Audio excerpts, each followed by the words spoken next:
Myron, you should be on the right side of history. Not betraying your own people. How are you? Yes, you have. What is your name again? What is your name again? My name is Justin Wendland. I'm with the Bureau of Indian Affairs. Okay. Is the tribe also? Is the tribe also supposed to be here when you're doing this? No, sir. We're doing this at the request of the tribe. Oh, at the request of the tribe. The chairman? The tribal council has requested through the Bureau of Indian Affairs to hand out these trespass notice violations. Are you guys aware of the district meeting tomorrow? We have a district meeting to overturn a decision for Cannabis to support this camp. Anybody else want copies? Their question? Did you not hear what she asked? Can you briefly point out the land that you were talking about? It's described on the paper. I'm not a land ops person, but certainly the tribe can be requested with their land ops division to come point those locations out for you. What is your name, sir? Just asked you a question. Justin Can you reply Wendland. to that? Justin Millie? Yeah. Excuse me, sir? I'm Just asked you a question. You answered. I just- A cannonball, yes. I'm sure we will get the notice of the meeting. Yes. Okay, well, I appreciate it if you say, okay, you know, just don't. My apologies. I got a lot Yeah. of people facing me. Okay, there is a meeting tomorrow, though, so. Hey, man. No doubt we will probably be advised. How are you? How are they claiming jurisdiction? Sir, you can read the notice. Would you mind reading the letter that you're bringing? No, I'm not going to do that right If now. I'm a person that doesn't know Well, we how have to a read, right to know how am I under the supposed to know what Fourth this is? Amendment, Ask guys, him. Seventh No, I'm Amendment, asking Sixth you. Amendment. Hold on, guys. One at a Process. time. One at a time, guys. I'm not going to entertain any questions like that. I want to know why you're smiling while you're protecting. Hold on. Stop. One at a time, please. I smile all the time. How you doing, Maya? If there's no other questions, I'm we'll doing. be Still here. taken out. So are they going to investigate the trespass? Because it says possible, potential, possible. Possible trespass, so are they going to investigate to determine whether or Duro not versus Renya, no jurisdiction. Tribe has no jurisdiction over non-members. it says I'm possible? just here to United States Supreme Court. Are they conducting an investigation? No, but they still don't. Yeah. They have no jurisdiction over any of these people because they're not members of the Standing Rock Sioux Tribe. That's Duro versus Renya, 1989, United States Supreme Court. Yeah. It doesn't matter. They don't have jurisdiction over them if they're not breaking any law. You have to break some kind of law in order to get evicted. You can't just evict somebody. That's a violation of Fourth Amendment. Right to due process and equal. And we will be filing, believe me. Yeah. We're not evicting anybody. Yeah, and there's federal law. You can't evict people in a cold too. And You starting know, tomorrow, we'll hopefully have the support of the Cannabis District behind Yeah. the camp again. there's lawsuits coming against everybody. There was So, a vote 10 you know, to the 8. government, the state. There was only 18 people Yeah. present at the meeting, so we did turn in a petition. We got a support from a lot of the community members. So as of tomorrow, the Cannabis District will actually be supporting cannabis. Yeah. Supporting the And this camp. is 501c3 recognized by the feds. You can't, that'd be like telling the Red Cross to leave. You can't tell a federally recognized entity to leave. Not Ladonna's. See, So that's what you just need to be aware there's of. no jurisdiction over that. And why wasn't that settled before all of this came? Why just It's all because we're in this here? paper. Well, it's just why erroneous everybody wanted to paper. come It isn't worth the paper it's written on. Would you care to I mean, they're please trying to enforce something, and we'll have some federal injunctions coming right soon. Believe that, lickety split, because you guys are violating everybody's constitutional rights. You know, you can't tell somebody to leave. You have no authority. The tribe has no authority whatsoever. What's your name? My name is Justin Wendland. Good fire Okay. Justin Wendland. I just want to tell you that I'm from here. I'm from Standing Rock, and I kind of feel betrayed. I do feel betrayed that we even have our own Homeless people against tribal us right members. now. That's Trying to tell homeless tribal members to I leave. don't- What is I don't that? understand why you guys are going against us. I don't understand why you guys are working with Martin County and trying to get us out of here. We're not working with Martin County. Martin County's on Well, the Martin other County side is of doing the... the same Well, why'd thing you to say my we're relatives on that side of the cross-deputized river, then? what we're doing right now. Cross-deputized with Sioux County. You're not working Well, with us, that's for sure. You know, That means you're working with the enemy. And all we're trying to do here is protect the this water. People don't understand we that have the now. right That's all to we're doing right here. assemble and lay our grievance down, and that's what's happened. We've assembled on private property in a 501c3 federally recognized entity called a prayer camp. You have, it doesn't matter. This land is held in common. It's not tribal land. When the government, you need to go read Felix Cohen's handbook on federal Indian law. Then maybe you'll understand what we're talking about. Thank you, everybody. That's why you're a cop and not a lawyer. We're running out of time. That's why you're a cop and not a lawyer. Is there a just for clarification, sir? Is there a number where people can contact and find out more about this letter? This letter was issued by the Bureau of Indian Affairs agency office in Fort Yates, North Dakota. The superintendent has her signature on here. I don't have that number, unfortunately, sir. Is there also, there's a question about the airspace? Is there a cooperation with Morton County and the tribe or BIA with the helicopter going over tribal airspace? I've never heard any of those discussions. Okay, so is that something that you guys will be looking into violation of going into tribal airspace without? That is not something I'm aware of. I've never even heard of tribal airspace. Never even heard. So the tribe has no jurisdiction over their airspace. The helicopter. I'm not aware of this, sir. What is your position in the BIA? I'm an incident commander. Incident commander. So there's no. So that's one of the questions that we've been going with violations going here. Like example, the drones being shot out of the ground, out of the sky. You know, jurisdiction coming around in that cannonball with the helicopter. The tribe does not have its jurisdiction over airspace, is what you're saying, or you don't know? I do not know. I've said that I just don't know. I've never heard of that. So, just in your professional opinion, being a sovereign government? I can't give a personal opinion, sir. All right, so your job is just to serve? Correct. Is there anything that the people need to know here? I mean, besides the letter? That's all I'm here to do is to give the letter and notice. And we met with LaDonna this morning and gave her the same letter, or close to the same letter that was addressed to her. And it's got a 10-day eviction notice on there and then removal. Will it be removed like the North Camp was with Morton County, how they came in with police force? I'm not at liberty to talk about any operations. But LaDonna, we are in continued talks with LaDonna. Okay. As she's somewhat been identified as a leader for this location. Yeah. Well, thank you for the information. Appreciate that. Take care. Pray for you, sir. Thank you. The tribe has first, when this first was established, the tribe was with us, and now it's not. What did they forget? You got to ask the tribe that, sir. Aren't you part of the tribe?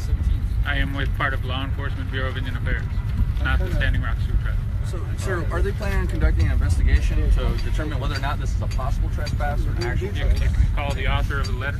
Can I please have another copy? Yep, you can.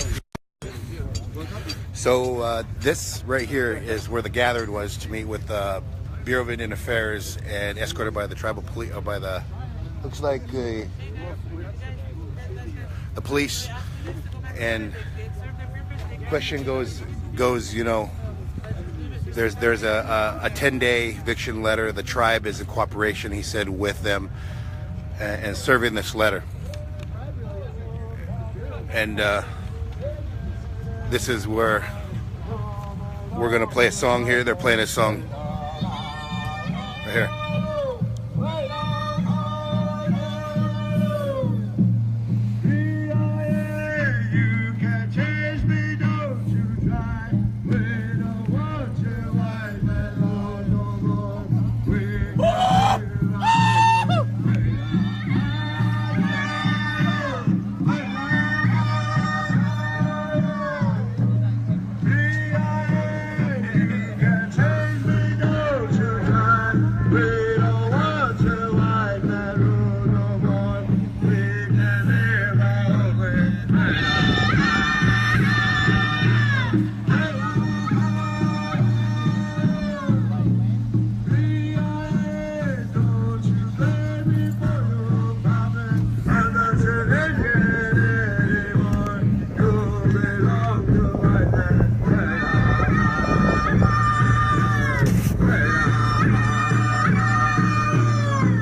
show you guys. Yeah. So what you guys just seen was the paper was served, and I've got the paper. I'll read it to you guys. And my connection's weak right here. Oh, so these are the facts. I'm gonna read them directly. I'm gonna go get in a good spot, try to get out of the wind here, and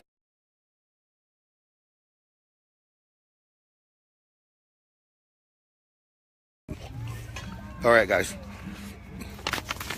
So everyone's pretty upset here.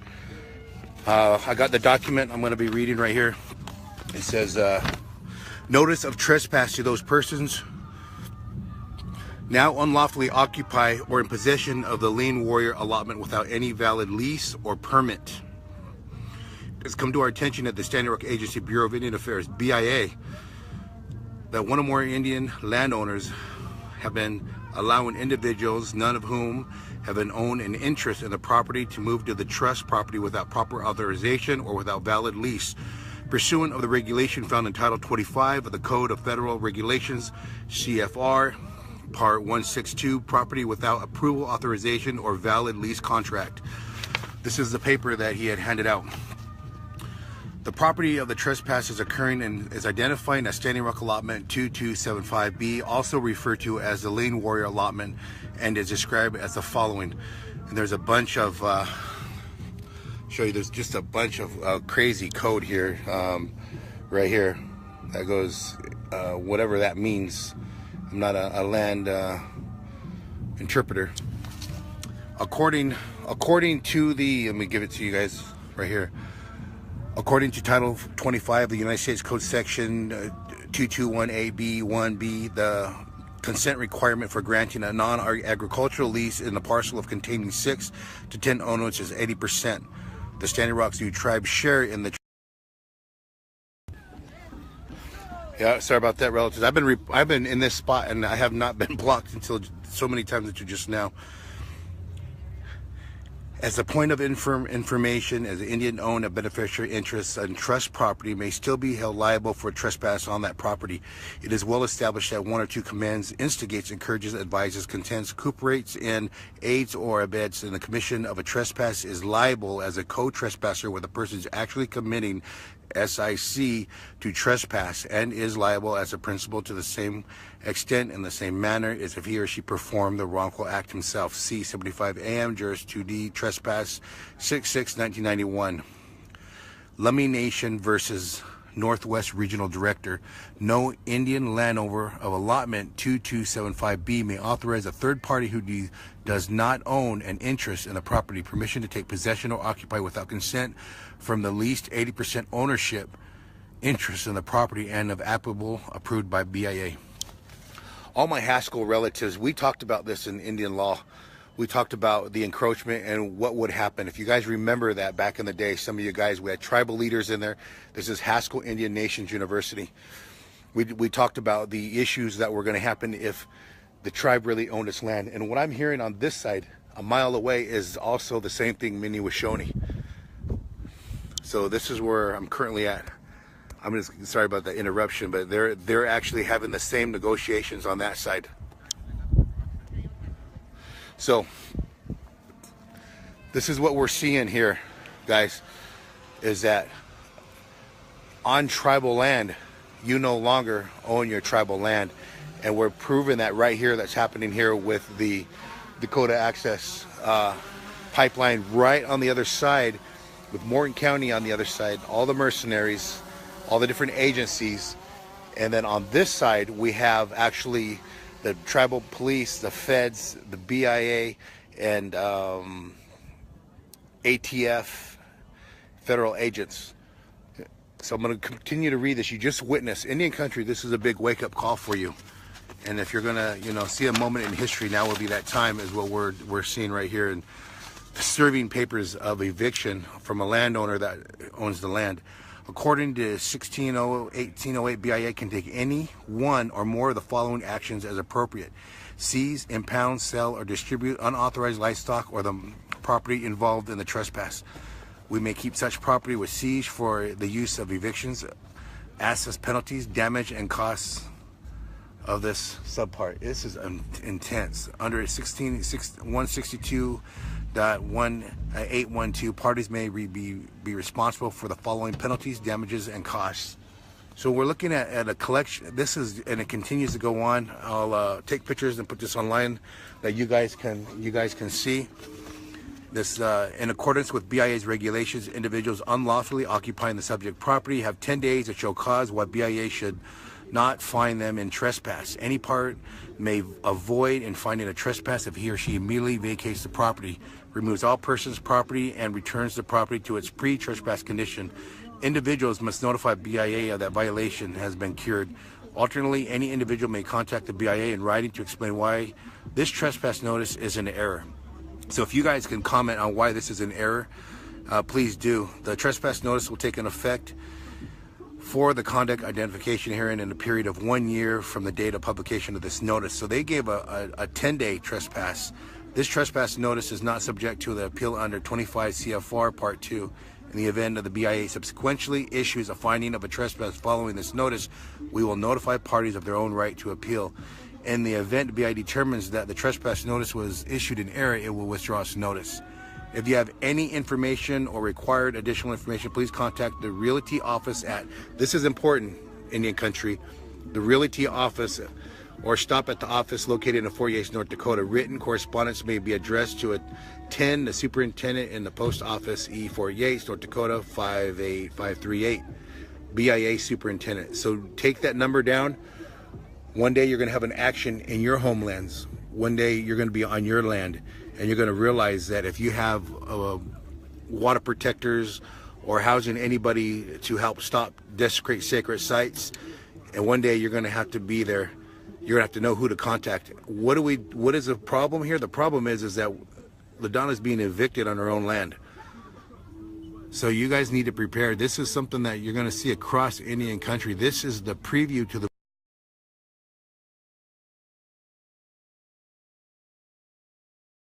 pointed out. There's a van sitting over there on the other side, and they noticed that when that sonic wave was sent out, the drone was shot but hit with a wave. All right, guys, I'm gonna go off the line right now. This was February 15, 2017. Notice of trespass to those persons now unlawfully occupying or in possession of the Lien Warrior allotment without a valid lease or permit. So we had another incident, not just this, right before this, and documenting both pads was the drone was taken out, and it was at a 400 feet, 398 elevation. So the drone was taken out at that height.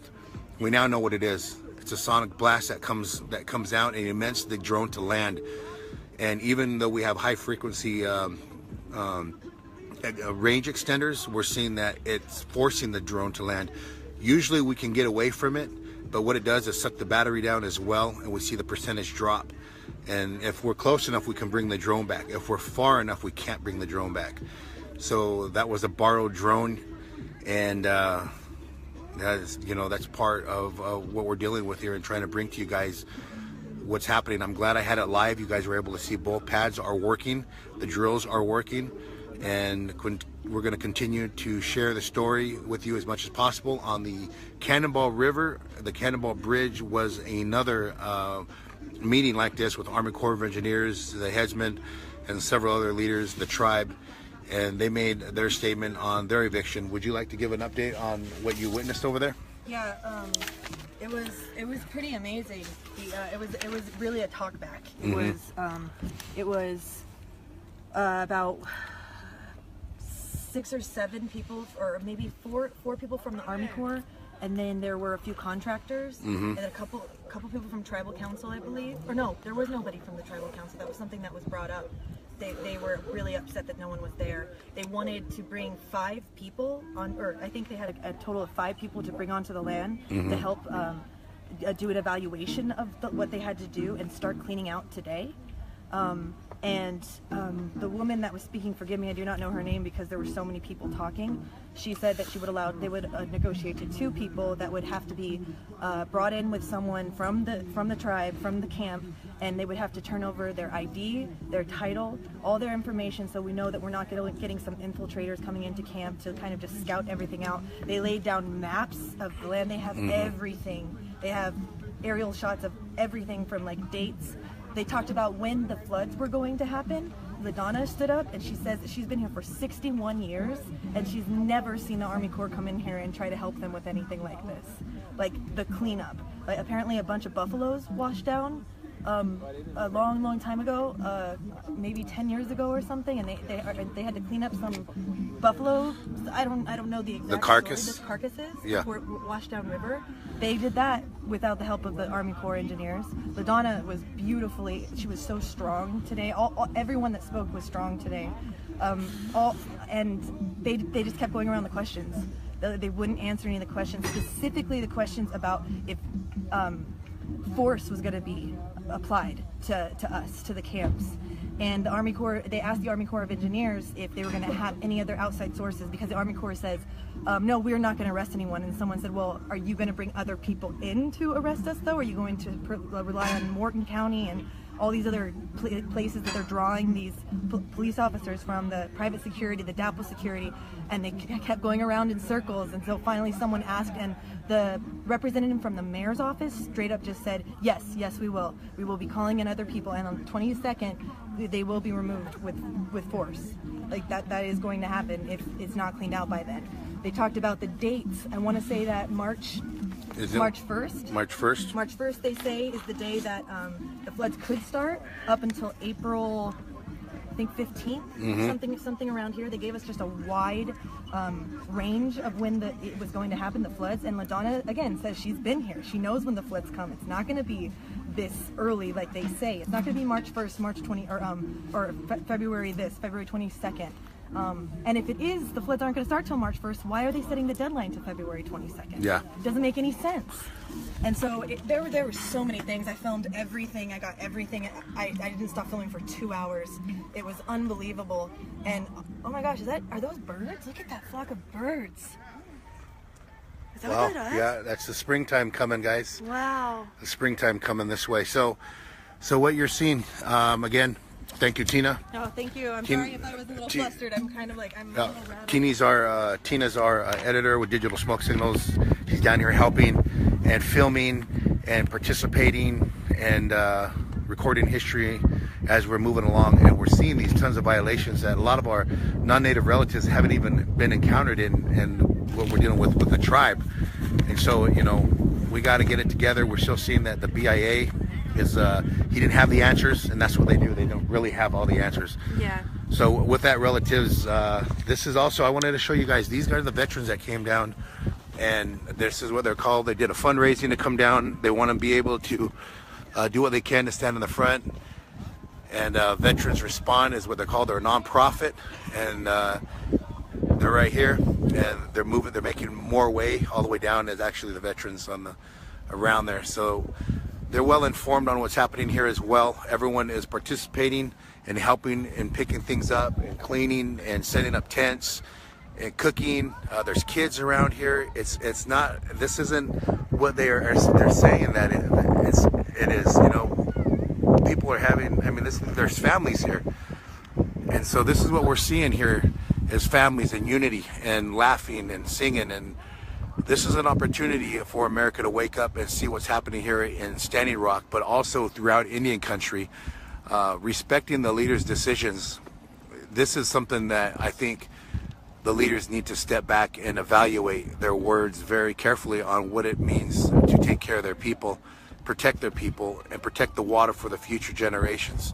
That's what we need to see. And any of the leaders that are watching, it's not easy to be a leader and understand that. But you got to have a solution, and this is not the solution.